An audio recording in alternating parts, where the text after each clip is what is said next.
Des milliers de familles déplacées, des villages détruits et une guerre qui n'en finit jamais.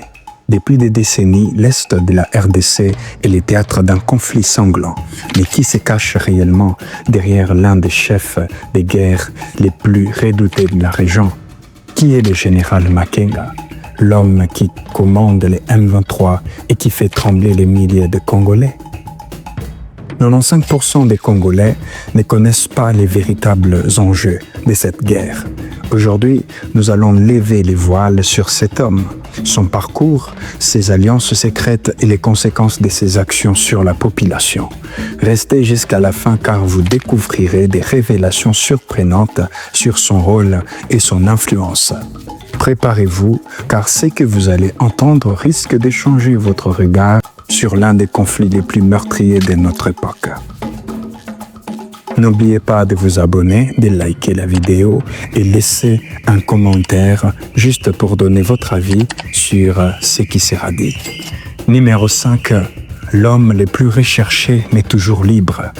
Pourquoi Makenga n'a-t-il jamais été capturé?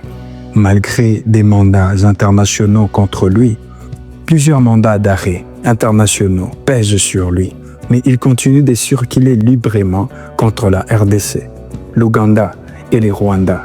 Les rumeurs indiquent qu'il bénéficie des protections haut placées, ce qui explique pourquoi il a pu reconstruire les M23 après sa défaite en 2013.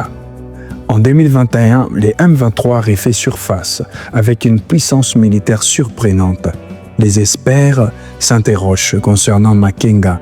A-t-il réussi à obtenir autant d'armes et de combattants en si peu de temps? Tant que Makenga restera libre, la paix en RDC restera un mirage. Son histoire est celle d'un homme qui a marqué l'histoire par la terreur et l'impunité. Mais la question demeure, sera-t-il un jour capturé ou jugé? Numéro 4. Des appuis internationaux controversés.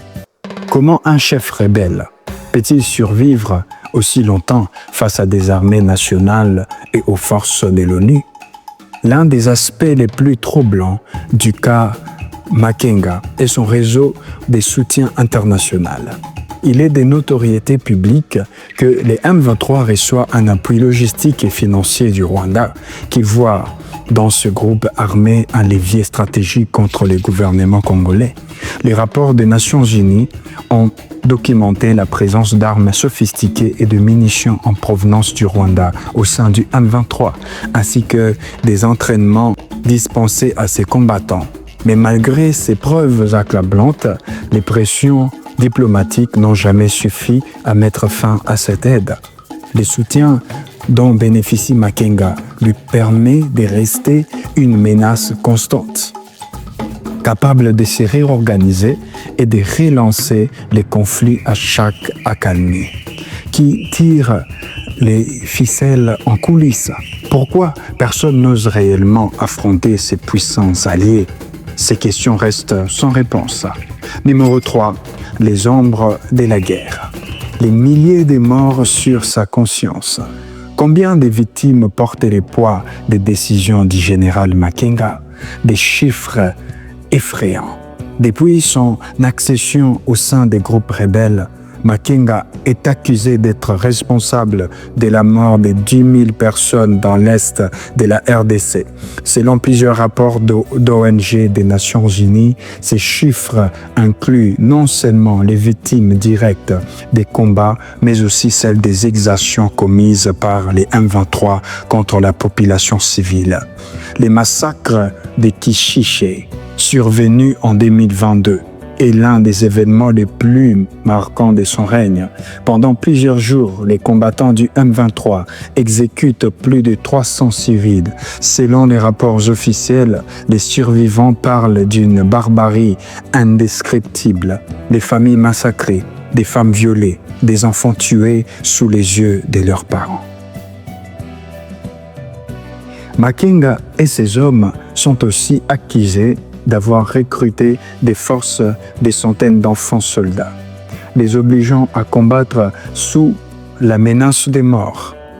C'est pourquoi ces crimes de guerre largement documenté par des organisations internationales, n'a pourtant jamais conduit à son arrestation. Pourquoi la communauté internationale n'a-t-elle pas encore réussi à capturer cet homme, alors que tant de preuves existent contre lui? La réponse se trouve dans les appuis politiques et militaires dont il bénéficie, mais qui les protège réellement? Un militaire au parcours mystérieux. Saviez-vous que Sultani Makenga a survécu à plusieurs tentatives d'assassinat, à des rivalités internes, avant de devenir l'un des chefs militaires les plus redoutés de la région? Peu de gens connaissent réellement l'histoire des Makenga. Avant qu'il ne devienne une figure clé du M23, né en 1973 à Rutshuru, dans les provinces du Nord Kivu, et grandi dans une région marquée par l'instabilité et les conflits armés. Très tôt, il est exposé aux dynamiques de la guerre, ce qui façonne son esprit stratégique et sa détermination à gravir les échelons militaires. Makenga rejoint les rangs de l'armée patriotique rwandaise dans les années 1990, avant d'être intégré au Rassemblement congolais pour la démocratie, RCD, un groupe rebelle soutenu par le Rwanda pendant la guerre civile congolaise. Après la dissolution du RCD, il devient un officier clé au sein du Congrès national pour la défense du peuple CNDP, dirigé par Laurent Nkunda. C'est dans ce mouvement qu'il se forge une réputation de stratège impitoyable et d'excellent tacticien. Lorsque Nkunda est arrêté en 2009, le CNDP est officiellement intégré aux forces armées de la RDC FARDC, mais Makenga et plusieurs de ses hommes restent méfiants envers Kinshasa. En 2012, il prend la tête d'une mutinerie qui aboutit à la création du mouvement du M23. Un groupe armé qui se rebelle contre le gouvernement congolais sous prétexte que l'accord de paix du 23 mars 2009 n'a pas été respecté. Ce qui intrigue le plus, c'est la manière dont Makenga a su éviter les purges internes et maintenir son influence malgré les divisions au sein du M23. Son intelligence militaire et ses alliances stratégiques lui permettent de rester au sommet, alors que d'autres chefs rebelles disparaissent. Mais comment a-t-il réussi à maintenir sa position malgré les tensions et l'élite de pouvoir? La réponse se trouve dans son réseau d'alliances et dans ses tactiques redoutables que nous allons explorer plus en profondeur. Numéro 1. Les chefs du M23, un stratège impitoyable. Saviez-vous que sous le commandement de Makenga, le M23 a réussi à prendre la ville de Goma en moins de 48 heures, humiliant l'armée congolaise et les forces de l'ONU? En novembre 2012, le M23 lance une offensive éclair contre Goma, capitale de la province du Nord Kivu. En moins de 2 jours, la ville tombe entre les mains des rebelles, malgré la présence des milliers de soldats des FARDC et ces casques bleus de la MONUSCO. Cette défaite humiliante révèle au monde entier la faiblesse de l'armée congolaise et l'inefficacité des forces internationales censées protéger la région.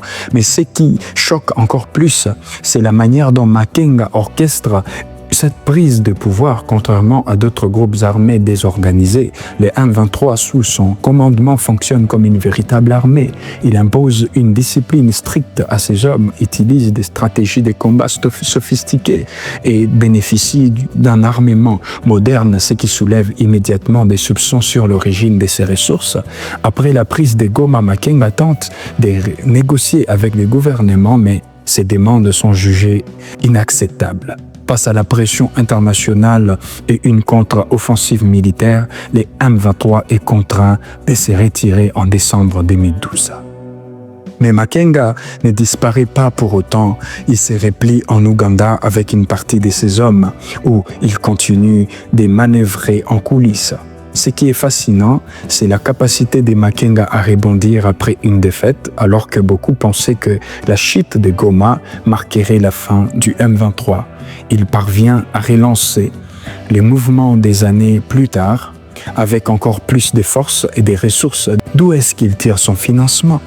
Qui sont ses alliés secrets? Ces questions restent un mystère que nous allons tenter d'éclaircir. Le général Makenga est l'un des chefs de guerre les plus redoutés de l'histoire récente de la RDC.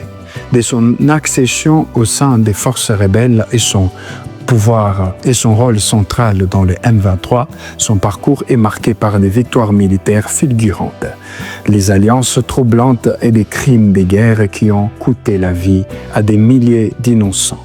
Son réseau de soutien, son habileté stratégique et son impunité choquent encore aujourd'hui. Comment un homme accusé de tant d'atrocités peut-il toujours échapper à la justice? Et vous, pensez-vous que Makenga sera un jour arrêté? La paix est-elle possible tant qu'il reste en liberté? Donnez votre avis en commentaire, likez la vidéo et abonnez-vous pour d'autres enquêtes sur l'actualité de la RDC et de l'Afrique.